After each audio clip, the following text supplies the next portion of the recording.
मशहूर था। हमारे भी जो उलमा मौजूद है, देवारी की सरजमीन को एक तारीख जो पुराने लोग बतलाते हैं कि हमारे यहाँ तालीम की बिल्कुल ऐसे हालात थे, इतने गिरे हुए हालात थे देवारी की कि अगल बगल गांव से जब मुर्गियां जबा करने की नौबत आती थी, बकरियां जबा करने की नौबत आती थी, तो दूसरे गांव से छुड़ियां फुकवा करके ला करके मुर्गियां और बकरियां जबा होती थी। ये नौबत थी देवारी की। लेकिन आज अल्हम्दुलिल्लाह देवारी जिस मुकाम पे पहुंचा है, देवारी जिस मंजिल तक पहुंचा है, उसका एक नमूना आपके बीच पेश करने के लिए मैं आयशा खातून को दावत शुक्रान देता हूं कि आप माइक पे तशरीफ लाएं और अपने नासिहाना कलाम से हम तमाम सामीन को मौजूद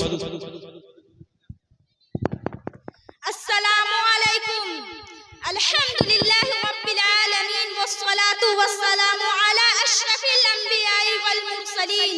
अम्मा बाद, मुहतरम हाज़रीन, जलसे दुनिया में हक की आवाज बुलंद करना कितना मुश्किल काम है, ये उनसे पूछे जो इस राह पे राही है, जिन्होंने कलमा हक के खातिर अपना तन मन धन सब कुर्बान कर दिया, जान को जान और माल को माल ना समझा, बच्चों को यतीम और बीवियों को बेवा बनाना गवारा किया, पर कलमा हक पर आँच ना आने दी। घर से बेघर हो गए, वतन छोड़ दिया, अजीजों से नाता तोड़ लिया, मगर क्या मजाल के ऐलान हक और सरवरिंदे हक के मुकद्दस में जरा भी रुकावट आए। ये दुनिया बड़ी जालिम है, ये दुनिया हक सदाकत की आवाज को आसानी से बर्दाश्त नहीं करती। ये दुनिया जब बड़ी जालिम है, ये दुनिया हक सदाकत की आवाज को आसानी से बर्दाश्त नहीं करती।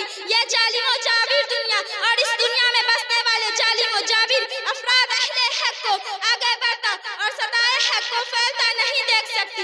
मक्का में जब दीन का गलगला बुलंद हुआ और मोहम्मद सल्लल्लाहु अलैहि वसल्लम ने कलमा ला इलाहा इल्लल्लाह मुहम्मदुर रसूलुल्लाह की सदाए दिल नशे बुलंद की, तो वह लोग जो दिल हक परस्त रखते थे, उन्होंने इस आवाज पर लब्बैक कहा और दामने इस्लाम वाबस्ता हो गए। मगर वह लोग जिनके दिल कुफ्र ज़लालत की तारीकियों से मानूस थे, जिन्हें उजाला नहीं अंधेरा पसंद था,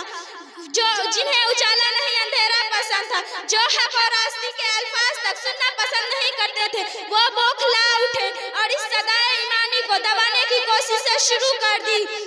उन्होंने रसूलुल्लाह सल्लल्लाहु अलैहि वसल्लम और सहाबाए कराम को जो ज़हनी और जिस्मानी अज़ियतें दी, उनका हिसाब व किताब ही क्या, वो ये भी न बर्दाश्त कर सके कि अहले हक का वजूद मक्का में बाकी रहे, इन इज़ार शानियों का अहल मुक़द्दस भी यही था कि रसूलुल्लाह सल्लल्लाहु अलैहि वसल्लम और सहाबाए कराम ये तो उन्हीं की तरह गुमराही के रास्ते को इख्तियार कर ले या मजबूर होकर मक्का छोड़ दे। हुजूर सल्लल्लाहु अलैहि वसल्लम ने और सहाबाए कराम मक्का मदीना छोड़ दिए। अपने उस वक्त अजीज को खैर बात कहा जिसमें पले और बड़े थे, वो अर्ज़े मक्का जिसके जर्रे जर्रे पर हुजूर सल्लल्लाहु अलैहि वसल्लम और सहाबाए कराम की बेशुमार यादें पेश थी। बिलाखिर हुजूर सल्लल्लाहु अलैहि वसल्लम और आपके जानोसार सहाबाए कराम ने हिजरत करके मदीना मुनव्वरा पहुंचे और वही अपना मस्कन बनाया, दीन मोहम्मद की तबलीग शुरू की। बेशुमार कुर्बानियों के बाद दीन हक चहारदार आलम में फैले। अल्लाह हम सबको दीन मुस्तकीम पर चलने की तौफीक अता फरमाए। आमीन आमीन आमीन। माशाअल्लाह, जज़ाकल्लाह। ये थी आयशा परवीन बिनते मोहम्मद मुस्तफ़ा साहब, पूरा मोहल्ला डभारी आपके बीच तकरीर पेश कर रही थी। हजरात, वक्त की किल्लत